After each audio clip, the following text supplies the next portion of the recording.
Hello, and welcome to On Second Thought with Mike and Luke, an ongoing conversation about ideas and current events. We discuss the underlying connections and root causes that help us discover what is really true.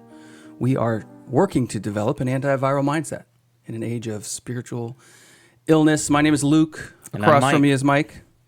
And Morning. How are you doing?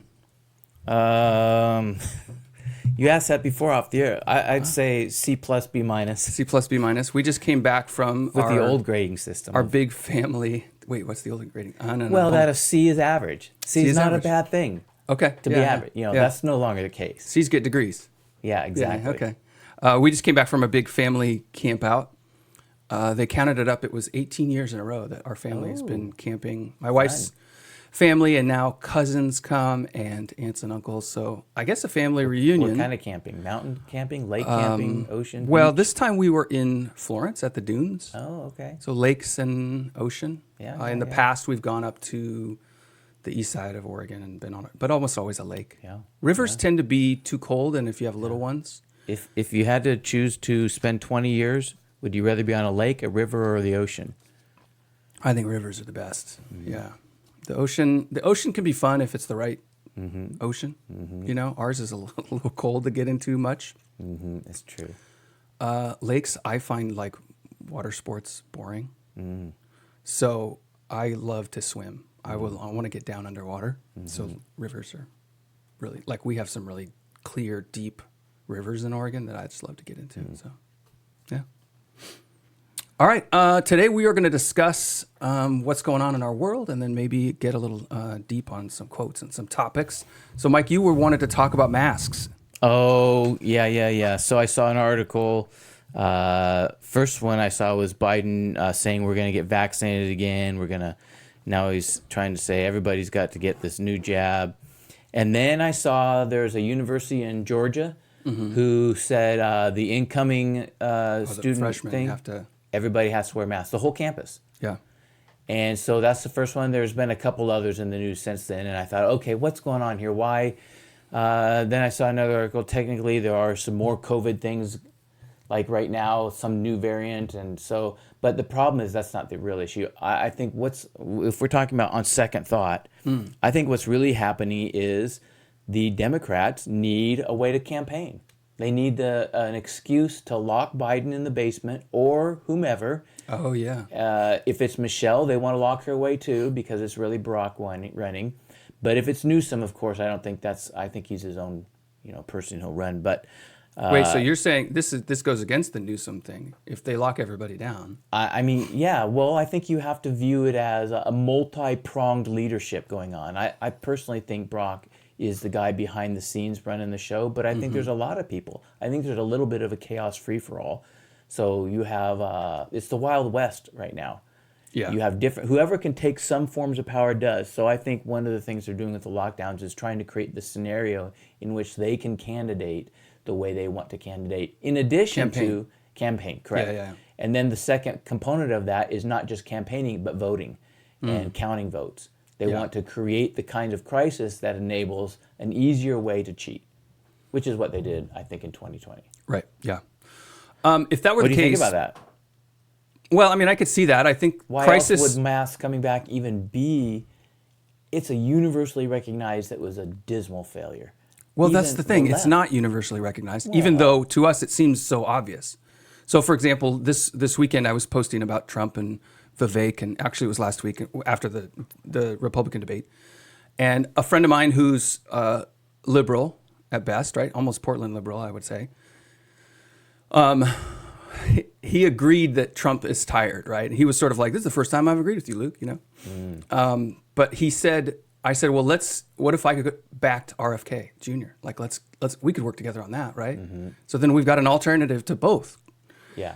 And he said, that guy's crazy. Yeah, and I thought, oh, they don't like him at all. But it's not just that they don't like him. It's that anyone who questions the narrative around the medical stuff, to that perspective, as far as I can tell, and I remember being in that world, right? It's like, oh, these people aren't just unorthodox in their views. They're crazy. Yeah. Right? These crazy people want to tear down society. Yeah. Because vaccines are this magical thing that you dare not question. Yeah. And it's a big issue in education because You dare not question. the big connection is what are all these autistic kids doing here? know. Where did they come from? I know.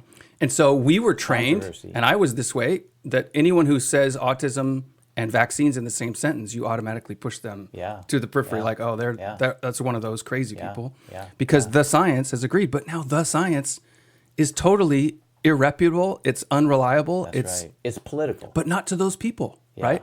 In fact, I think to those people, the politicization of science made it even more powerful to them, because now I have a political, like, Trump is Hitler.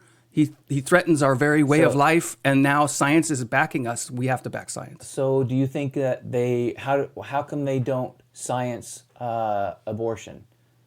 Do you think it's just a blind spot then, or do you think it reveals hypocrisy that they don't really? You said they're for science, but I'm wondering, is that really they're true? not for science, they're for the science. Yeah. Right? In other words, science that has submitted to and used in the service of their ideological views. So any actual science that questions the view is quackery, right? That's just another, saying it that way, the science is just another way to appeal to an authority that I win no matter what, because I'll just use the words. It's, well, I call it the experts agree fallacy, and that's not actually true. There's several fallacies you can kind of tie into the idea. But it's giving intellectual authority to your answer. Yes, and therefore exactly. another layer of moral, like, status. Right. That we have the moral high ground. Right. Science is morally superior, right? Right. So when we use it, we have the moral high ground, and you can't question it. Yeah. Now, when it comes to abortion, I think for them, abortion is purely moral.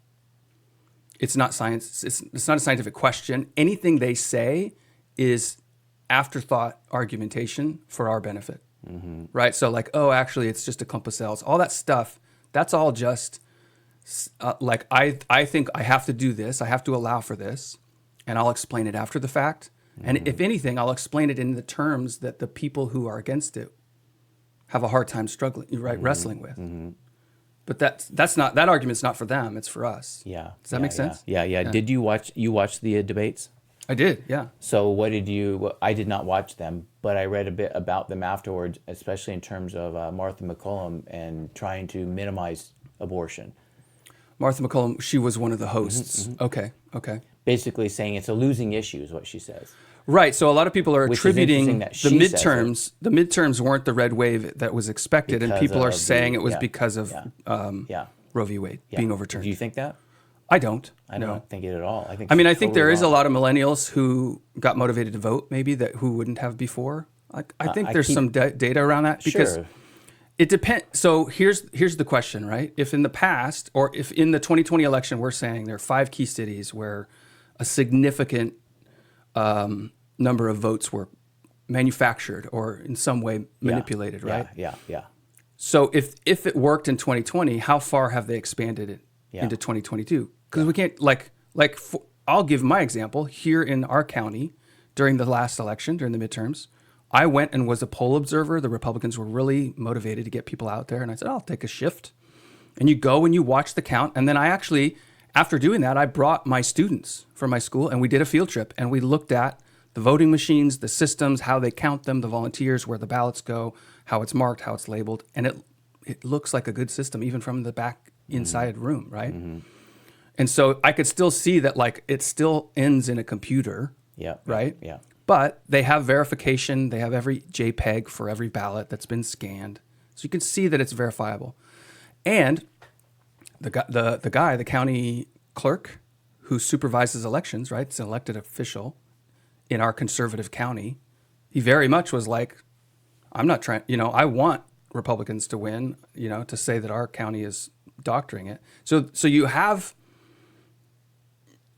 there's a point where your claim becomes, not yours, but our claim that every single election everywhere is manipulated starts to feel like crazy. Conspiratorial, yeah. Well, it's like snipe hunting. It's like it becomes, I see these everywhere. I see dead people. Yeah.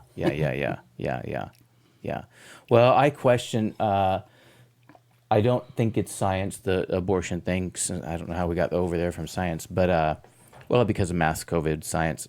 But I do think that it is driven by, it's a political and religious issue. And it is not religious from the right side, although it is that, but religious from the left side as well. That it is autonomy, the religion of autonomy, that I get to be what I want and nobody can tell me, including God or Scripture or you or even a baby. So I've heard people saying lately that the inspiration or the foundation of all the social upheaval we're seeing today, right, from critical theory to gender ideology, all of it, it all comes back down to feminism and feminists saying, we can destroy or throw off the shackles of marriage and family. Mm-hmm. And so that's only possible. Feminism really arose in American culture when first you had the pill that it would allow a woman to not be pregnant when she doesn't want to be, more or less, mm-hmm. and then abortion. Mm-hmm. And so those are the foundations to that whole view of society. Because when I talk to people who reject Christian morality, mm-hmm. what I hear them saying is society has evolved. Mm-hmm. Well, there's only one thing that's evolved when it comes to marriage and relationships, and that is birth control. Mm-hmm. It's the pill and it's abortion, mm-hmm. and their ease of access to all those things. And that's what creates promiscuity. That's what creates sexual objectification of women, right? The Catholics actually predicted it. When the pill started growing in popularity in the 50s, they said, if you do this, then women will become sexual objects to men's desires. Mm-hmm. And everybody said, no, women will be more free. Mm-hmm. They won't have to be. And of course, mm-hmm. they were right? The Catholics called it. Yeah. So I think you're right that it's this religious obligation to protect what really is the bedrock of their whole way of thinking. Yeah. So I just saw an article that said, it said most Americans support abortion. The Dobbs case was, a setback for the right. Going to the states is going to be a losing thing. And I just don't believe that. I think for example, Ohio, what we really see is a tremendous amount of money and media pressure and obfuscation in order to get a certain the fight was that the people on the right, in order to proactively approach the abortion thing, they wanted to make a constitutional adjustment. Mm. They wanted to say you can't change the Constitution with a simple majority in our state. Right. And so that got spun as the abortion debate because they wanted to make it 60% or 2/3, whatever it was. Well, that's not really what the debate was. It wasn't about abortion, even though it was abortion advocates fighting it. It was a different level. But when the Ohioans said, we don't want it to be 60% to change our Constitution, it got then spun as saying, see, Ohio supports abortion. Mm. And I just don't think that's true. I don't think that's accurate. Well, what I heard about that whole thing is that everybody wants the laws to be easy to change until they get their laws in. Yeah. And now they want to make it hard to change. Yeah. And I think Ohio's turning red. Like if J.D. Vance can get in, then man, there's more Republicans in Ohio than we thought. Yeah. And Ohio is Trump country in the sense that it's those disaffected industrial. I think the dilemma on that one is that the right has fought abortion for 50 years at a national level. And they are the strategy has to change now, and so I think they're having to find their footing. I think that's true. I also think the thing that I don't see anybody facing, right to life or pro-life movements, are the over-the-counter abortion pills being readily available everywhere, which turn all these young women into their own abortion providers. And the moral. Yeah. Well, all that from masks, right? Mask. I think is an election plan, not a health plan. Oh, I think so too. And what I was going to say is the way you get people to say yes to authoritarian power is through fear. Mm-hmm. And so they know that lever of fear. I could pull that lever and fear would appear. They're going to use it again. They're going to use it till it doesn't work anymore. Then they'll find a new one. And there's enough people who said, oh, the masks helped us, even if it saves one grandma, not realizing that in exchange for one grandma, in theory, one grandma, right? You also have a huge number of mental and physical health. It's a catastrophic. It's a free fall. We're in a free fall, and it's only a matter of time until people understand that it's these things that are taking place that are creating a loss of identity for people, and just the Well, and I'm just crazy- thinking of kids. Yeah. Like kids wearing Yeah. masks harms Yeah. them. It's abusive. Did you in the see- sense that they don't develop their speech abilities. yeah. They don't develop It's emotional utter chaos connections. They coming don't know from how these to things. create deep emotional bonds Yeah. with the peers Yeah. and adults. Did And you it's going to have ramifications for years, decades to come. I saw an article calling them the COVID kids. Don't be surprised when the COVID kids struggle for the next 2 decades. Right. And part of me is a little, this is very selfish, but part of me thinks, oh, this will give my kids a huge advantage. Yeah. That I pulled them out when they said Yeah. we're keeping the masks. Yeah. And that now they can be, There's what a was truth it? in that, The but there's homeschool something kids, not true in it. the homeschool kids are in the past were like, oh, they won't adjust socially. Right. Yeah. And now I Yeah. think, well, I don't want them to adjust to that social That's right. That's right. pressure. Yeah. That's the truth of it. The false side of it is this. You're assuming that it's a neutral world out there, that a kid who's beyond another kid has a leg up. No, it's an elite world. that only works in a meritocracy. That's right. Yeah, that's true. Exactly. But I think there are some fundamentals, right, that you could say, Yep, I well, agree. Proverbs is true, Yeah, whether people yeah, accept that's it or not. right. And so what I've been teaching and talking with my boys about is, maybe you won't be able to get that high-paying job in Salem or Portland because you don't have the vaccine or this or that. Yeah. But you can start a business and succeed because you have the character, you have the pieces in place if you go for it. Yeah. And in ways that other people are just waiting to be told what to do. Yeah. And that's what I've been think like One a boss would hope and not so. like an employee. Yes, that's true. One would hope All right, so. you want to talk about memes and mockery? We want to subscribe first, though. Oh yeah. All right. Well, let me do that one. You did it Yeah. last time. All right. All right. If you're listening to us and you appreciate some of our insights, if you're still listening, or maybe even if you don't appreciate it, but you're still listening, you're with us, give us a hate like. I hate like. All No, right. we like and share some of this. Part of what we want to do is introduce. We want our faith to go deeper. That's how I think about this. Is there's a limit to what you can do an hour a week in a pulpit, and there's a limit to how far you can take the truth of the gospel and the Bible's message into your life, into your work, into your marriage. Right? You just can't get that deep in that little limited time, and so we want to go farther in, farther up. Well, everybody should want that. Yeah. So if that's what you want, and if you're getting some food for thought, share. Yep, that's subscribe, right. All right, etc. memery. You had brought up the topic some time ago about you think the left memes better, and we talked about that, whether memeing or creating catch words, branding in a sense. Yeah. Anyway, I saw an article, and then I saw a second article, and I thought I'd bring him up. I saw an article, this was a CNN guy saying, the right is better mockers. Mm-hmm. They mock the left and destroy good words and good ideas. And his illustration It's no was fair. wokeism. Yeah. Right? Yeah. Mm-hmm. And I thought, that's interesting. And I read through the article because he was trying to make his point. And the point was that this term he liked and that the left liked and had such and such meaning has now been corrupted to be an insult. And they are feeling it, right? That's the real thing behind it. Right. Well, then I saw another article that said, "Who broke woke?" and I just thought, very interesting, a very similar argument, but it was more along the lines of, and this one had a little more history involved and where it came from with the black culture in the 60s and wake up, man, the police are not for you, the society, the civil rights era, da-da-da-da-da.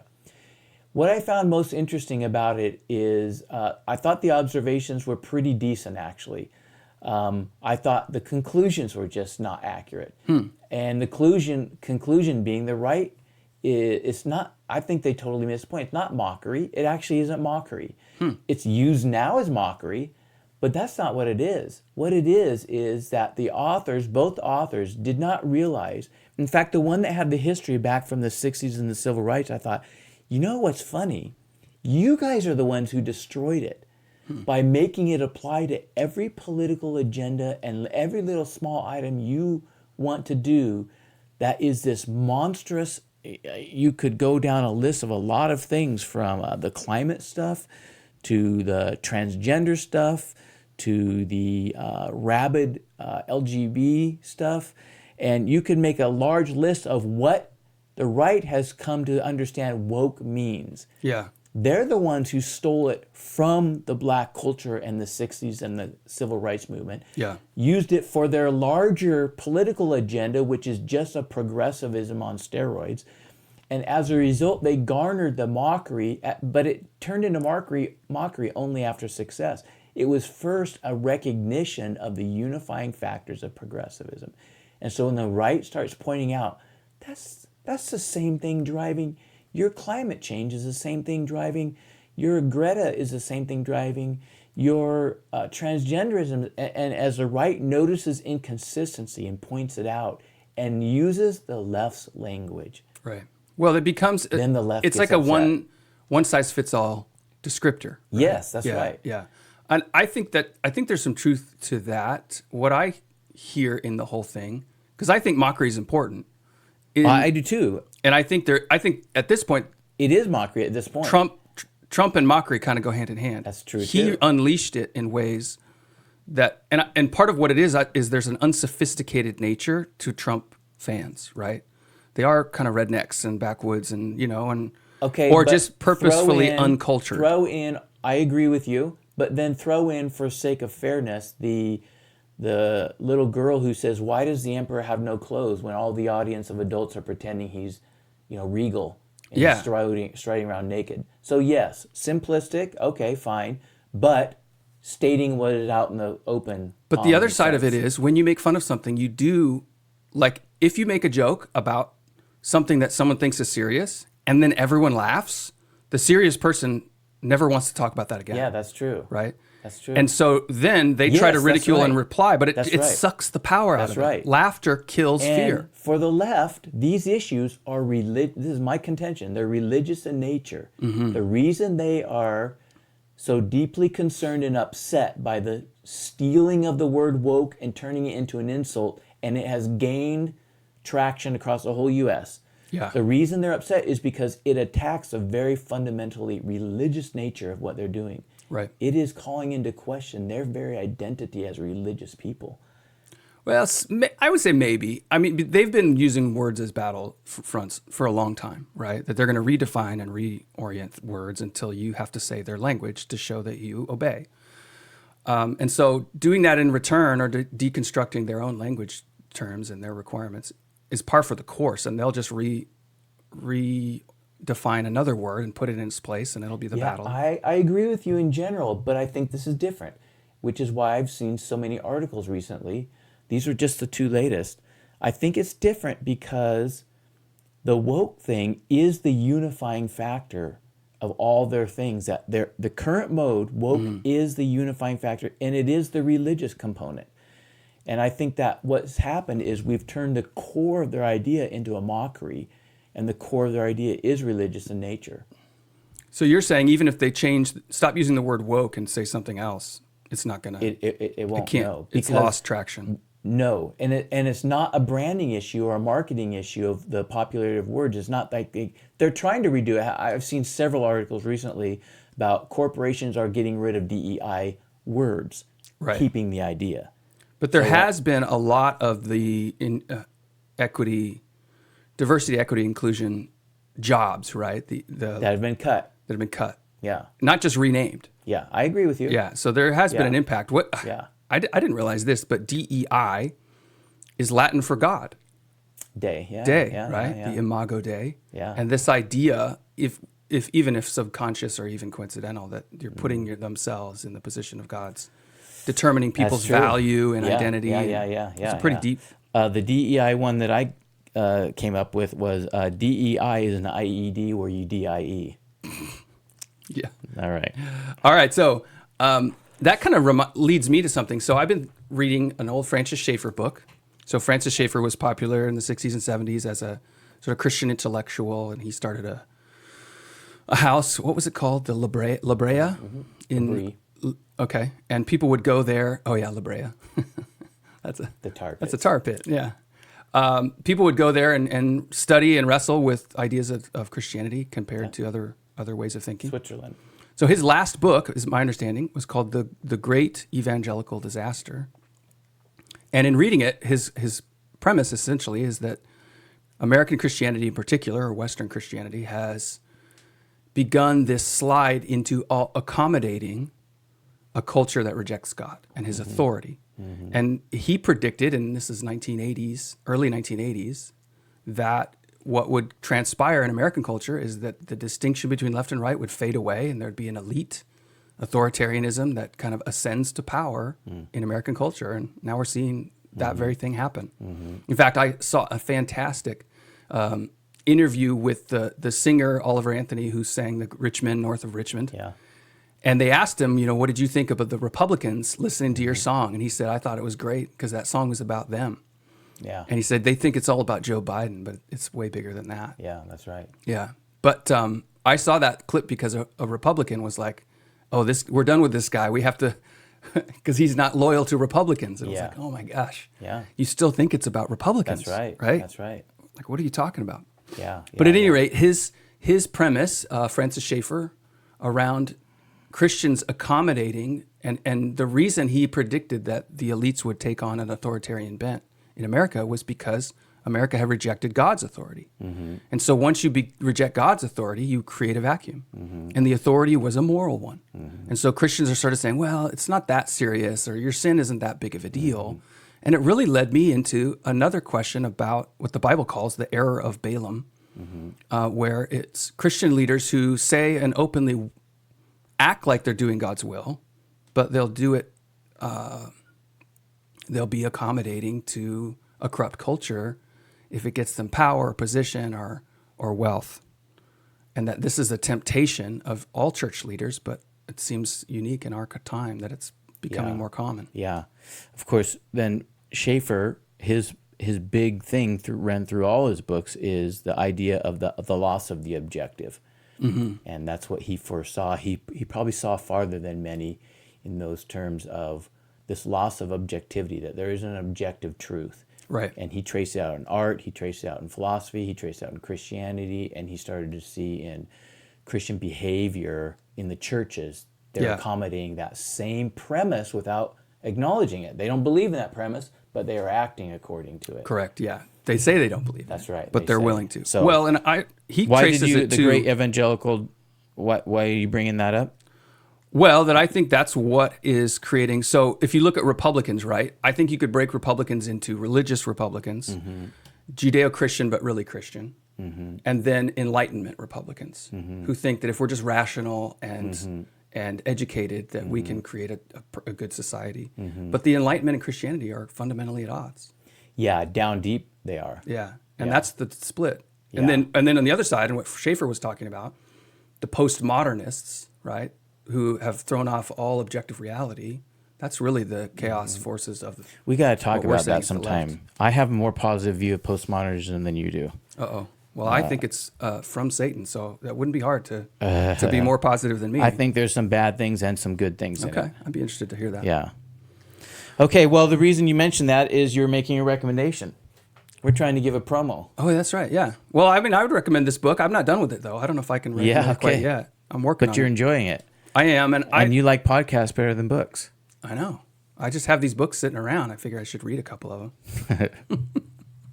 I have a whole collection of books that I got from my grandpa. So he had, a library of books, mostly from the 70s, from when he really became a Christian.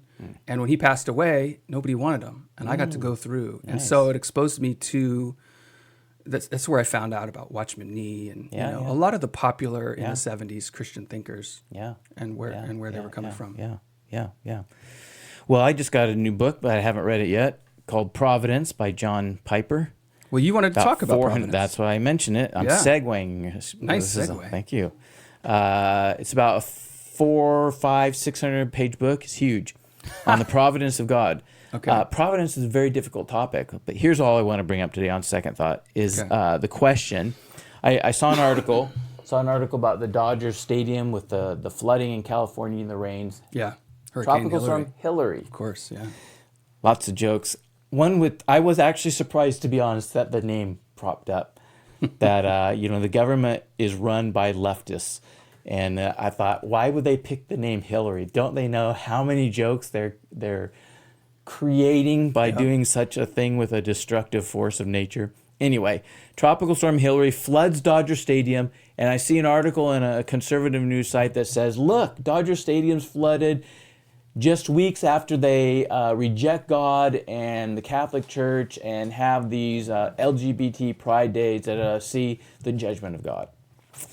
Yeah. So I thought, I'm not sure if I agree with that, but it's a decent question. How do we make a discernment between the judgment of God and providence?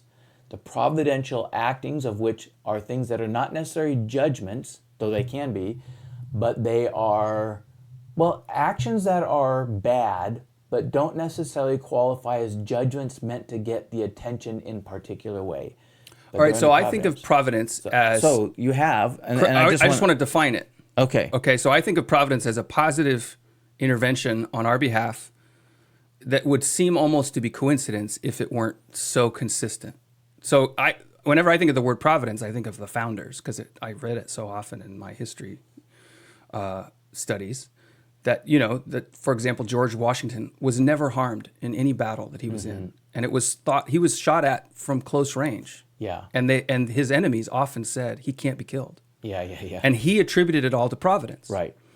So providence is like coincidence that's almost miraculous. Okay. Is that right? Yes. Is that what you're saying? I would, yes, that is a true statement, but I think it should be expanded to not say an act that seems coincidental. Those are just the ones we see and are struck by.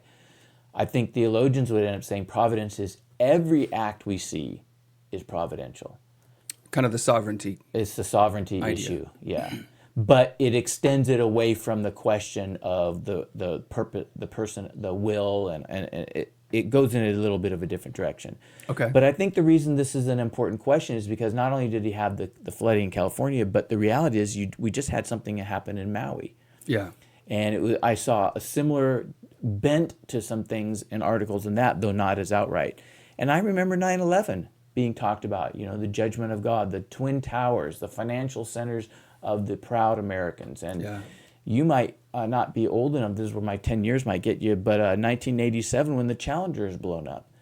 And I remember watching people mention in the pulpits, pastors, that this was the judgment of God on the arrogance, So it's been this long-standing question, and it only comes to the forefront when there's some kind of disaster, and then somebody on the right claims it as a judgment, or I should say somebody religious claims it as a judgment. And there's always a question of authority around that.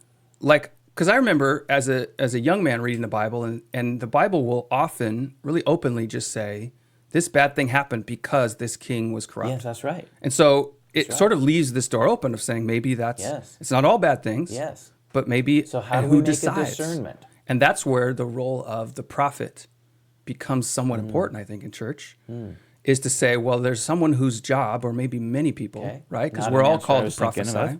Yeah. Someone whose job is to ask God and actually expect him to answer of what is this? Is this judgment? Is this all right?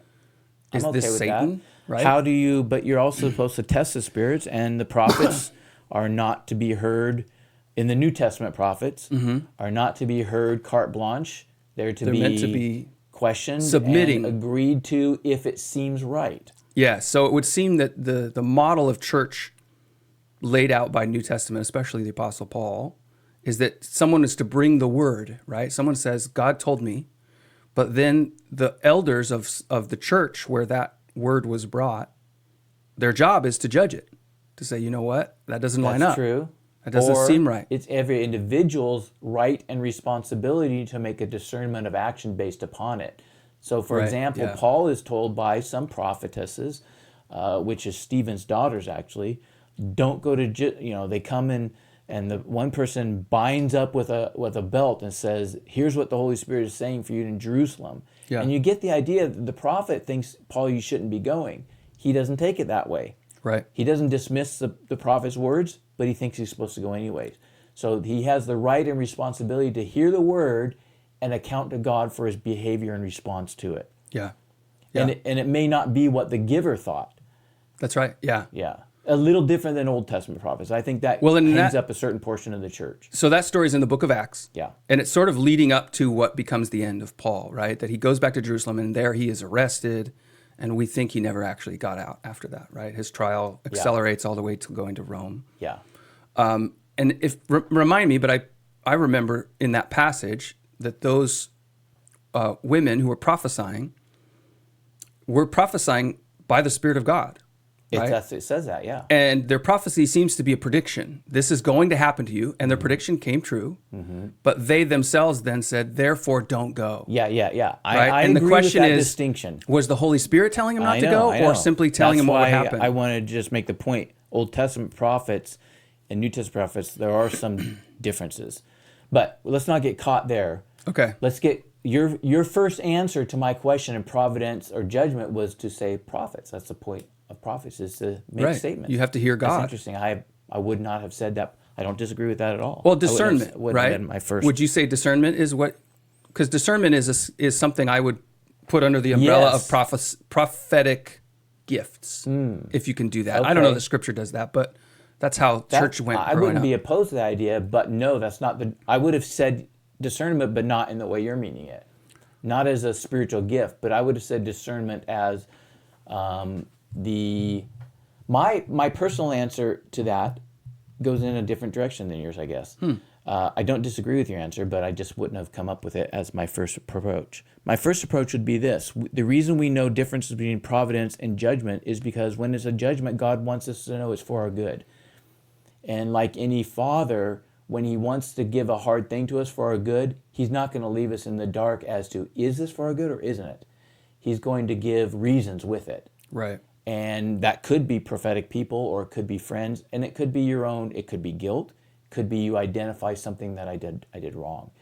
There are reasons that you look at it, enabling you to say, I do think this was a direct response to X, Y, and Z, and the Lord seems to be making it clear.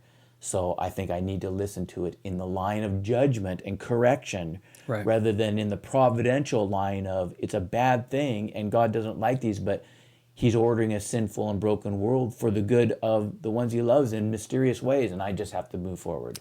Well, and another option is that there's setbacks because we have an enemy of our soul who works against what God's But even that, I plan. think, falls under, I personally believe that falls under providence.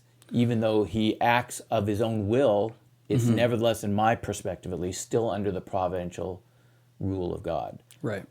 So even those things, so for example, I've had different things where I concluded that I was being chastened by the Lord and disciplined. Yeah. Another thing that happened when I was in my mid-20s, I got type 1 diabetes. It was quite an ordeal. And I asked that question, is this discipline and correction from the Lord? And I ended up concluding no, because I couldn't identify something. If it was, what was He correcting? Sure. I'd asked Him and still didn't know anything. It's not like I couldn't find sins in my life. Yeah. But the other experience I'd had seemed to be in some one-to-one relationships to something I had done or a way I was behaving. And I could see it. And I felt like this was the Lord responding to this. Whereas when I got the type 1 diabetes, I thought, I think it's just providential in that the Lord may have purposes. I think He does, but they're mysterious and somewhat hidden. And I may learn some of them in this life and I may not, but I'm not supposed to give attention to it, nor am I supposed to draw conclusions from it. Right. It just is what it is. Well, I think of, as I read the Bible, there are clear promises of God that life will go well for us, right? That He wants to bless us with good things. There are the other health, ones wealth, too. and wisdom. And then there are also clear statements that God's intent sometimes is to use suffering, even attacks of Satan. Wait, you got to take the word sometimes out. It is a promise. Everyone will suffer. Right. Yeah. But you have to say, I have to say both and. I agree with the both in and. the sense that you can't be poor and rich at the same time. Yeah, but I just don't think it's an 80-20 split. 80 I don't know good, what the 20% split is. bad. Well, I think the Scripture says it's an overall general disposition to do good, and an overall general disposition that what you think of good is not what I think of good, because I think suffering has a role to play in that. But you also bad. see, especially in the Old Testament, a clear connection between these people were doing well and they had peace and they had prosperity because they worshiped and honored God. Yeah. And then they stopped and now suffering comes. Yeah. And so there is that, like, God disciplines those He loves. And that discipline is a result of your wrongdoing. Yeah. Then but suffering comes when they don't you also stop, too. have Job suffering in righteousness. Yes, You have the that's Apostle right. Paul asking God to take away the thorn. Okay, I in the hear what you're flesh. saying. So You're so there's basically both. saying there's suffering that can be a result of your poor behavior that God's mending, and it can be a result of the providence of God that is just meant for your continued development. So Either one. I probably use sports metaphors. I don't know, maybe not too much, but I think of it often in terms of my limited experience as a coach, right? So as a coach, and it was wrestling, and wrestling is very much a suffering kind of sport. I inflict, as the coach, suffering on my wrestlers deliberately for their good. And in that way, it's not discipline that they acted wrong. It's we have a difficult job ahead, and so we have to suffer to get ready for it. I think that's like the Apostle Paul's thorn in the flesh, that God says, my grace is sufficient. Stay humble.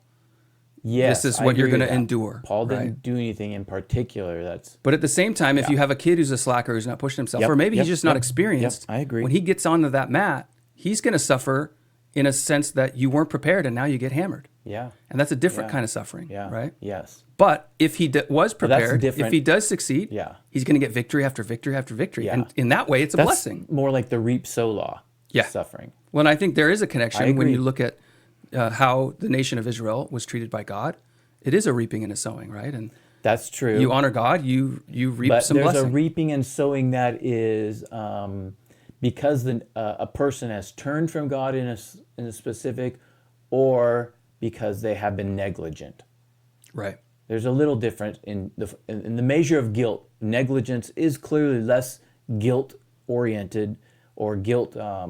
It's a smaller sin than a direct offense against God. And I separate those two is using the word discipline versus judgment. Okay. So judgment is you've done wrong and now Yeah. you pay. Yeah. Yeah. And discipline is you could do better. Yes. Let's I work agree. on it. I agree right? with you. And God uses suffering for both of those. Right. And so when it comes to disasters, when it Correct. comes to fires in Maui, Yeah, yeah. which seems so linked, the disaster seems so linked to corruption, right? Within the community, within That's the leadership. true. I agree with you.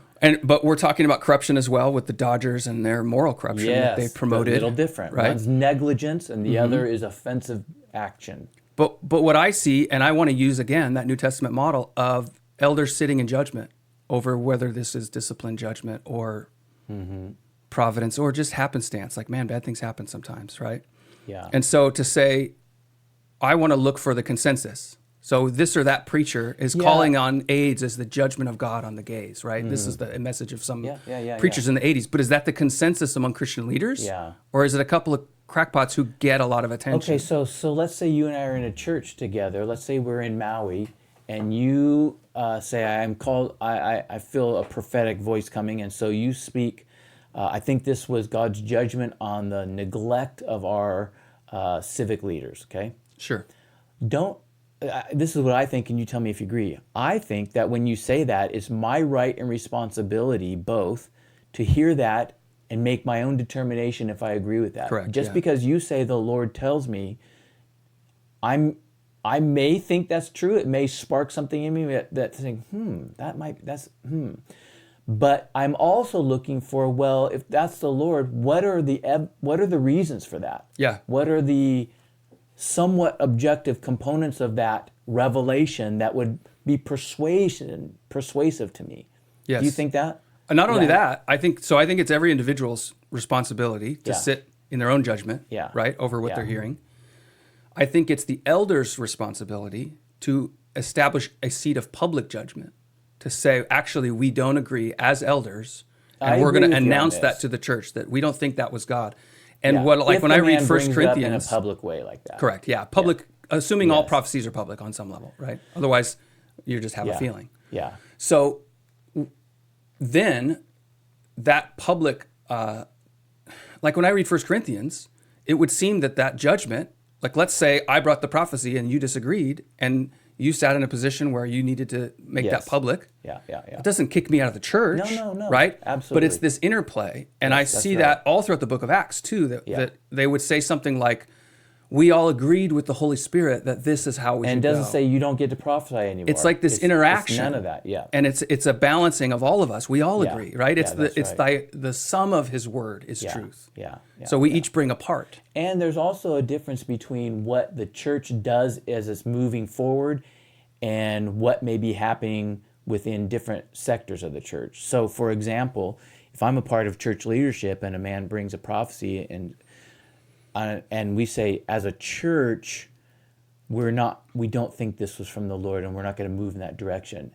If individuals want to hear that and they think it is, that's their responsibility and right to do that. That's fine. Yeah. As a church organization, this isn't the direction we're going to go.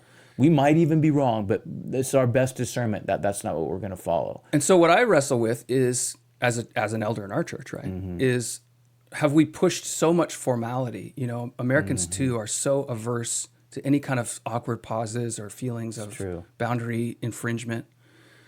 But have we pushed so far that you can't do that sort of thing, right? You can't sit and say, well, actually, let's pray on this. Let's pause. You know, the show must go on. That's it's such an unhealthy way to think about true. church, but it's so common. Yes. We have an entertainment / corporate model that doesn't allow us to function like a family would. Yeah, I agree. I think the stage to audience separation is too big. It's very hard to do anything different.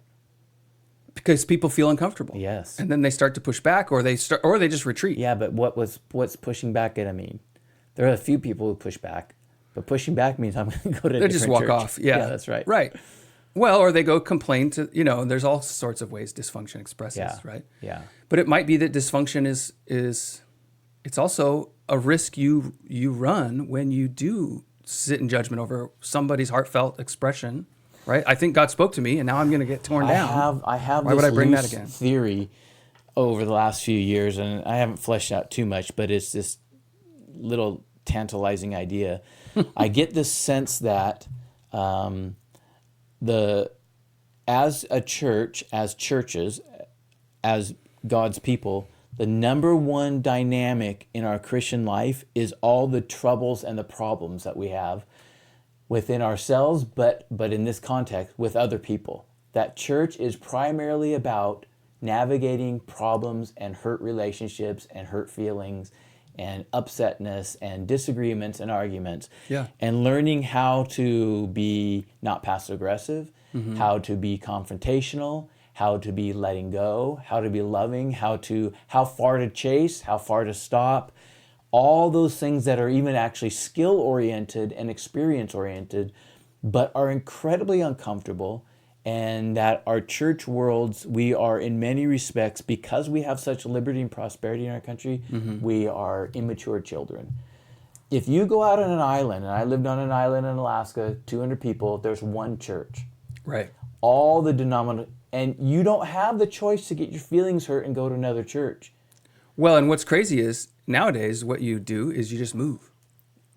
Right? Exactly. But that wouldn't have You been don't much of an have the option either. choice. No. Not so that it's long all ago. that prosperity has enabled us, and we have become immature at getting along when our feelings are hurt, getting Right. along when we've been offended, or we have sinned against somebody else, or they say we've sinned and we thought it was small and they thought it was big. We just don't have those skill sets developed Right. and able to get through them. And I personally think that's most of the New Testament.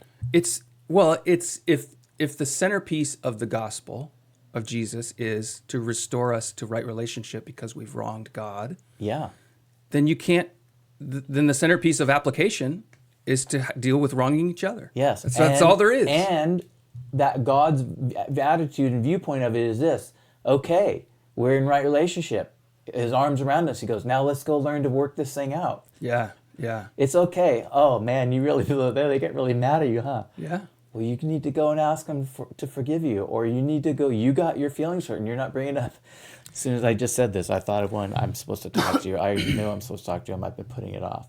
Somebody who I got my feelings hurt over something they did, and I think I might have hurt their feelings too. Oh yeah. But putting it off, not wanting to do it, right? And a Right. strained relationship, and it's very difficult to Jesus do that. is really open, right? If you think you can come to church with your offering to come before God, and you know you wronged somebody, you should go fix it. It's first. actually, that's not what it says. It's very close to that. Okay. Here's what it says. If they think you wronged them, it doesn't say If someone has you- something against you. Yes. Okay. The difference being this: you may feel like you know with a certainty, and you may be 100% accurate, that you did not do anything wrong to this person. Right. That isn't the point. The point is they think you did. See, when I read that, I read it to be that it's assuming the facts are established, that someone has something against you. I Meaning think it's that assuming the thing they're they not have yet is real. established. You may have to establish them, and you may not be able to resolve it. Right. But you have to make the effort. have to make You're the effort. required to make the effort. As much lies within you, be at peace with all men. Right. But there are going to be times when it lies outside of your capacity, and you have to let go of that. But Yeah. if you don't go make that effort, you're in deep doo-doo. Well, and what is deep? What is deep duty? Well, you we're just- not going to do it. you- but but what you- it says, you're thrown in the prison until the last farthing is paid out. Whatever that's going to end up meaning. Right. And the judgments that you mete out are the judgments you receive. Yeah, that's another principle. But the That's other correct. thing I think of is you're just pushing God away, Mm. right? Whether it means your prayers don't get heard, or whatever those that's things right. are, right? Yeah. Communion takes on a different meaning, Yeah. or loses its power to give grace in your life. Yeah. But you're literally, but I think of this so often that I feel there's so many times in my life when I feel like I'm walking through the motions of church. Is God even part of this? And maybe these little things that you let go and then even forget, that God's saying, no, those were a big deal. And you just let it, I know. you just let it go. And now you think you can come back, Yeah. right? Yeah. Go deal with that. Yeah. So how many of those things, and this comes back to that prophetic, 'cause I think prophecy is the wrong word. I think there's all of our responsibility as children of God is to hear his voice, right? My sheep hear my voice. Yeah. And so if there's things in our lives where we're just ignoring him, it consists, and because I think the tendency to intellectualize Christianity is so strong, we forget that simple relational requirement to say, no, the Holy Spirit of God is right now speaking to you. He wants you to know something. And you think you can just study your way into closeness with God, but ignore what he actually wants to tell you. And it just doesn't work that way. It has to be both. We need the heart and the mind to serve God. Agreed. All right, that was a big one. was a big Providence one. versus judgment. Well, yeah. So what do you think? You think the California floods, the Dodgers are being judged for that? You think that's what it is? I Or mean, you, I think you don't have to have an answer, but I think that's definitely a possibility. I wouldn't easily discard that idea. Part of it is there's a reputation among, in the United States about what California is all about right now, and it's not great.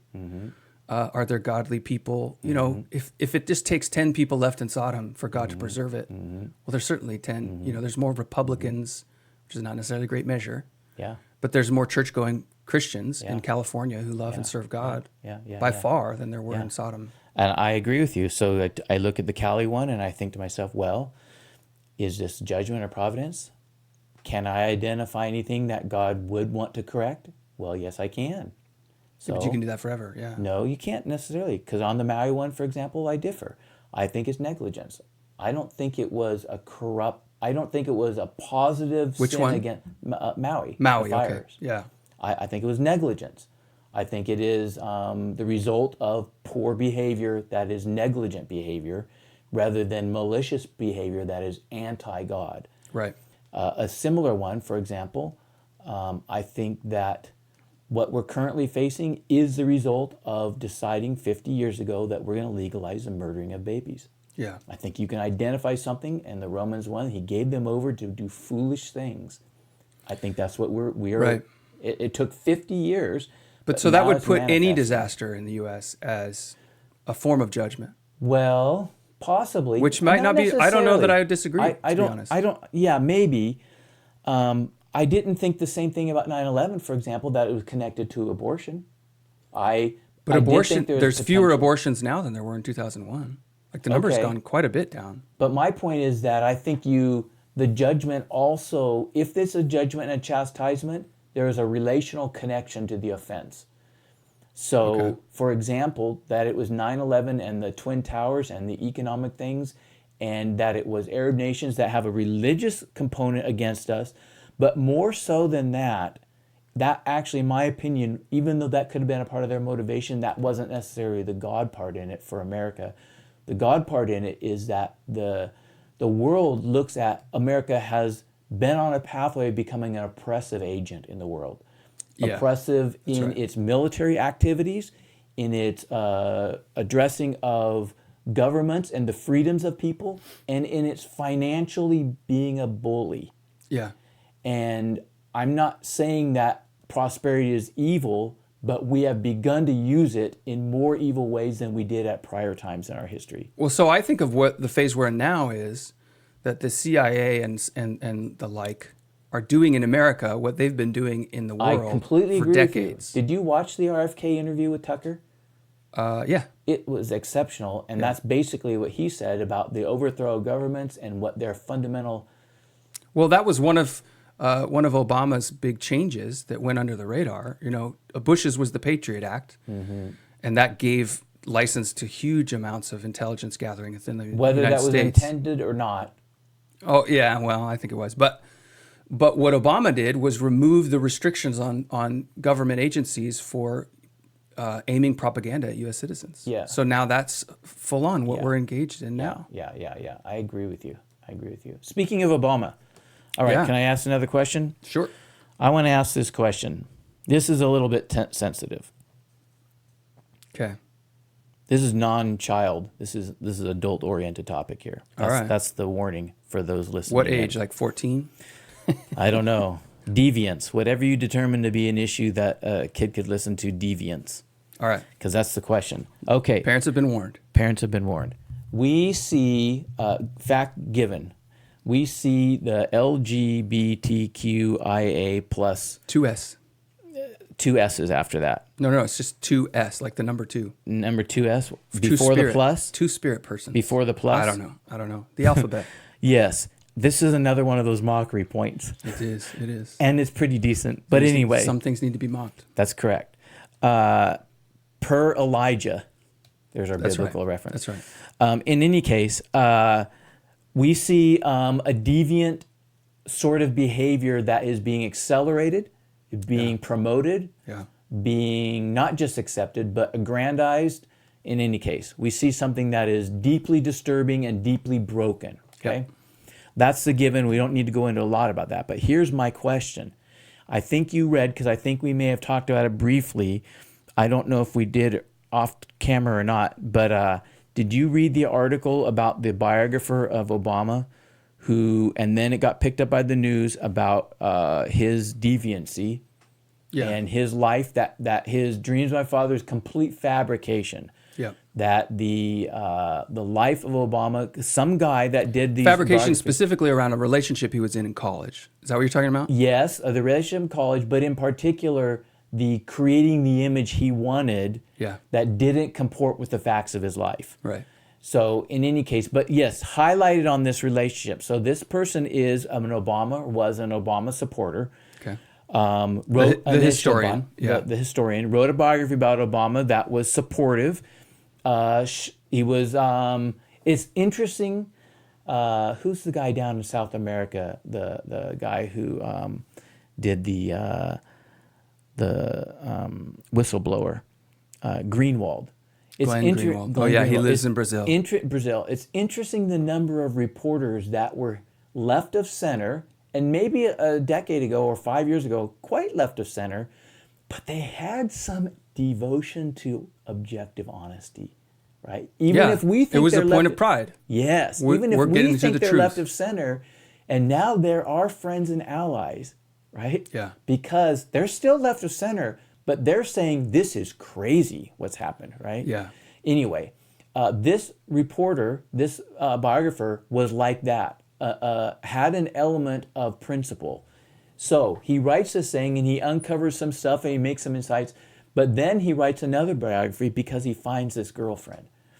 And the big He actually went and interviewed her. He went and interviewed, which no one else had nobody really done. Yeah. And Obama proposed to her twice. She turned him down, and they ended up disagreeing. And it had to do with his militancy and whatnot, and her rejection of that. But what came out and became semi-explosive for a moment and got picked up by main media, major media, is his writing letters to her about his fantasies of gay sex with men. Right. And so you couple that then with the long-standing, I don't know if you've ever looked into or ever read any of the accusations that Michelle Obama is really Michael Obama. that she Yeah, has it just seems so. been in I've transition. tried to find if there's any actual info, and Yeah. it's all just feels Yeah. like nonsense to me. I think some of it is nonsense, and I think some of it isn't. But in any case, the point being this, and here's the fundamental question: Obama is being outed isn't the best word to use. Maybe it is.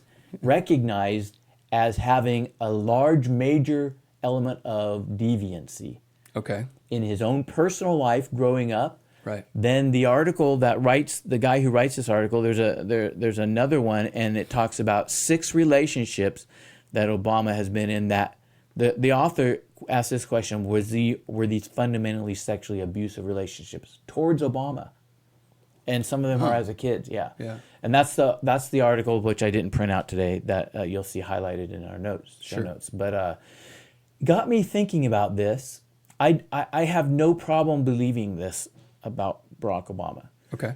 And I think it's actually a revelation of something that is, whether the Michelle and Michael thing is true or not, there is this component of that he is an ambivalent man. And my question is our current experience of crazy deviancy stemming from this individual? Is this an intention? Is this a reflection of what he has been and has kept hidden? And that's actually what's being pushed. See, I think of this, I don't think so. I've never made that connection. Because I remember in high school in the 90s arguing with peers and even teachers about the politics of homosexuality at that time, right? The gay 90s and Ellen, not just Ellen DeGeneres, but Oregon tried to pass a law in the 90s. It was a ballot measure that simply said that homosexuality will not be a protected class on par with race and creed and sex, right? And that was the big debate. And everybody sort of said, well, what's the big deal? Why do you even need to pass this law? We all agree. I mean, this was what the liberals in my classes would say. We all agree that homosexuality is not the same as, it's not going to be like, we're not going to allow gay marriage, of course. Right. And they didn't even understand that there was an agenda, a political agenda at work in Oregon at the time. They meaning still my peers in high school and my teachers. And I was saying, oh yeah, it's like there's a whole activist class. So when I see now that it's all out in the open, to me it just seems like the logical progression. And that progression really took place in courts and in laws, right? And so because I remember very distinctly after the Supreme Court declared gay marriage a thing in all 50 states, immediately afterward, I would listen to NPR a lot at the time. I stopped during COVID. I just couldn't. The propaganda was so thick and repulsive. But at the time, I would check in, right? I want to hear what they're saying over there.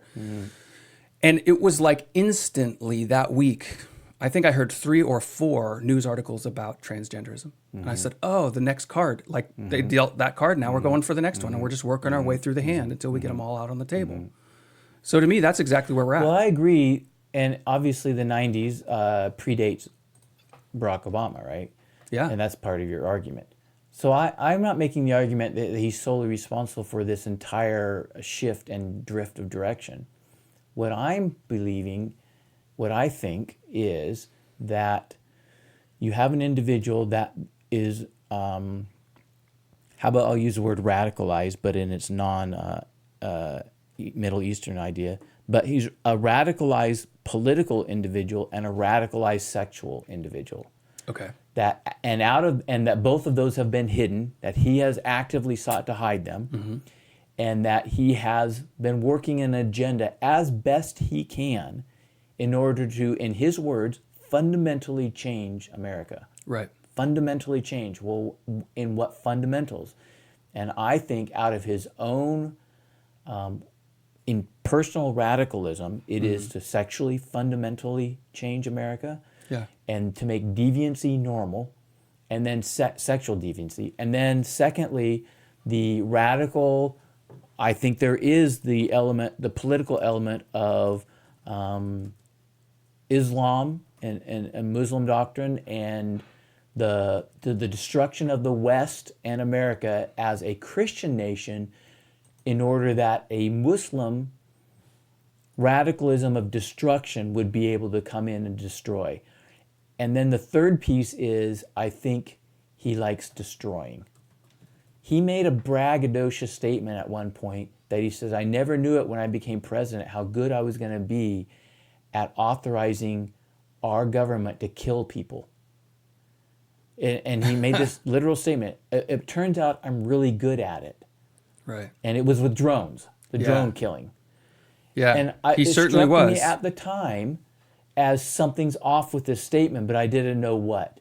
Now I'm putting it in this overall package of a hidden and concealed individual that has an agenda that they're working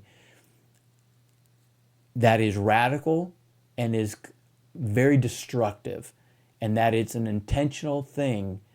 And the truth is, and I shouldn't say the truth is, my perspective is that his 8 years of presidency really were fairly, he did all that he could to bring those about, but he also loves his name. And so now he can do stopped much short. more. But now that he is running a puppet operation with Joe Biden, Yeah.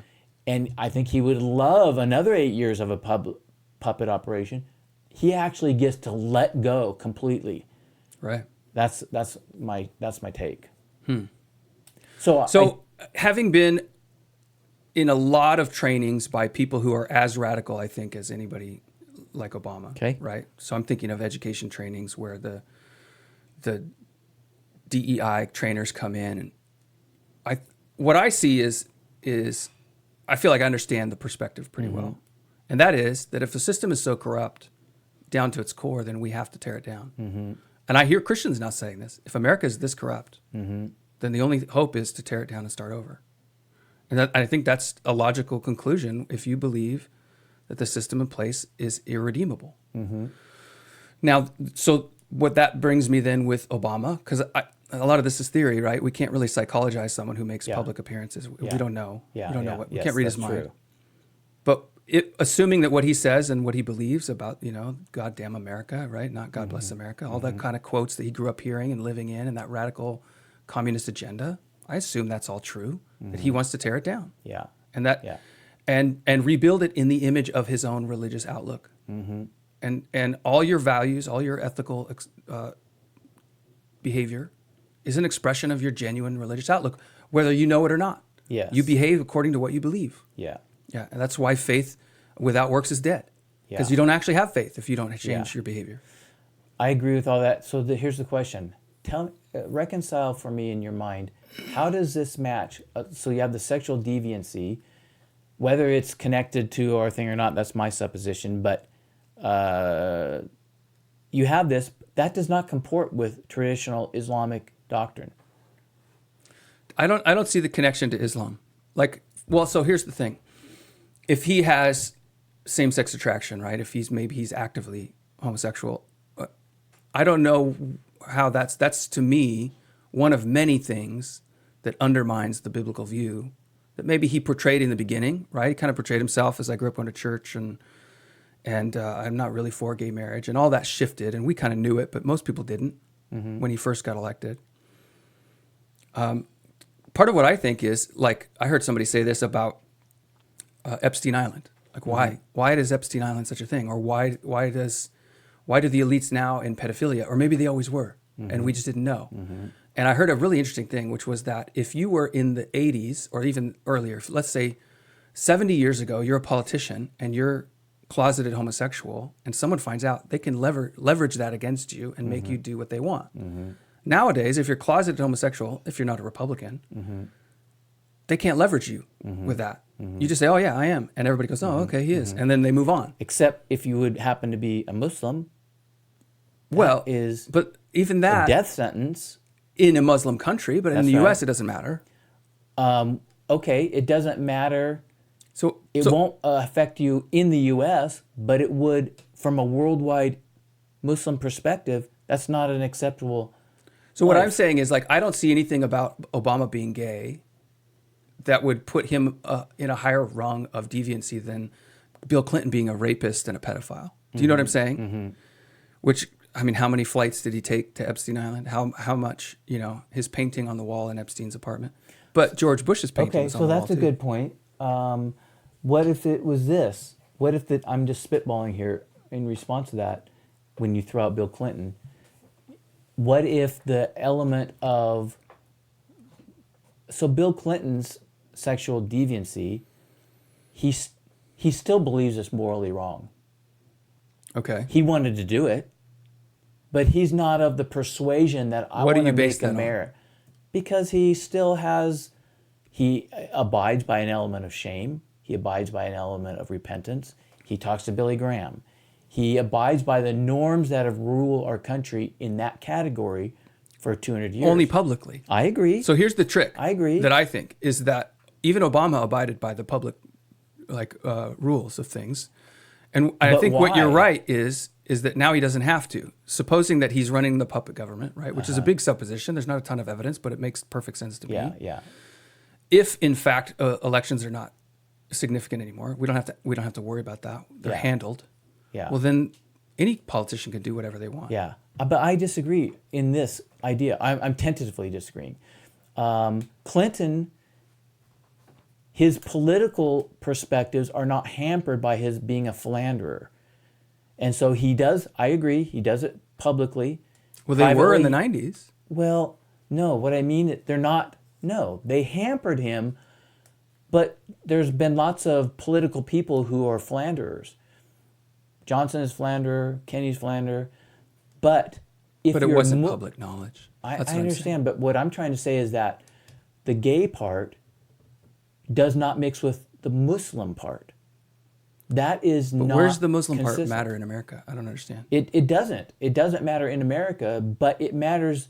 Okay, so if you're Muslim in America, you happen to live in a unique setting compared to all your Muslim brothers throughout the world. Okay. But you're still under their umbrella. Right. Not But how does that yours. connect to Obama? Because he's under, if he has this other radical agenda politically, that is brotherhood. So you think Muslim. you don't think it's a communist agenda, you think it's a Muslim agenda. I think it's communist, but I think it is communist with this Muslim, Influence. factor, flavor. Yeah. This brotherhood thing from Jeremiah Wright, et cetera, Okay. right? They Yeah. are connected to the broader Muslim movement more than the communist movement, but it's the same kind of autocratic control. I don't actually personally believe that Obama is quote unquote a communist. Okay. I think he is a dictator personality that wants to bring socialistic, communistic things into our country. But I think his allegiance is to this brotherhood Islamic component. To me, this feels like all conjecture. Like, I don't know what evidence we have for any of that. That we know what his allegiances are to anything. Well, the Jeremiah Wright is a big piece of evidence. Well, not necessarily. If he's attending a radical church because that's where political connected people in Chicago attend. Calls him his mentor, Yeah. like a father to But him. what I'm saying is if Jeremiah Wright is politically connected in Chicago, right, among the movers and shakers of the black community, then anyone who has ambitions to be politically powerful are going to go to that church and call him a mentor. But even the girlfriend issue that he proposed to, the reason she says no is because of his beliefs with Jeremiah Wright, his agreement with that radicalized approach. But And but she the says, best, I don't agree with that. I don't want to. but Jeremiah Wright's not a Muslim. Yeah, they're part of the Brotherhood of something. The Muslim Brotherhood. I don't But know he's if it's Muslim Brotherhood. it's a Christian denomination. It's a Christian church. It is. No, it isn't. It's like a. I mean, it's some fringe denomination, but it's Okay, It's well, we'll have to look Christianity that on up. the I'm surface. starting to get in. I'm wading in, and the water's hitting my nose. Okay, Okay, well, I'll have to look a little deeper. yeah, on yeah. that one. All right. Part of what I struggle with, because I do it too, is looking at and trying to figure out what motivates these leaders to do what they do. And I think that's an important process, even though sometimes it's almost impossible. Like I think with Obama, it's almost impossible to know what's really going on. The reason I think it's important is if you understand what motivates people, then you can feel like you have a grasp on reality again.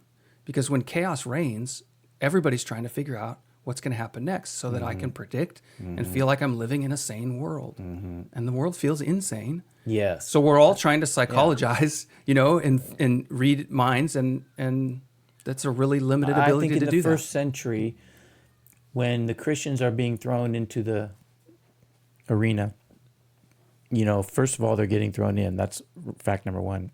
But number two, I think it helps to understand or believe you understand, even if you have some inaccuracy, to say, what's going on here? This is not even the Rome of old. This is Nero. This is Caligula. This is a person maybe clinically, they wouldn't have said this word, clinically insane. It's helpful, and I think the human mind and heart needs some semblance of understanding what's happening. Yeah. Even if there's inaccuracy in it, right, we need to try. And it helps us to contextualize and even to find out we're wrong and readjust.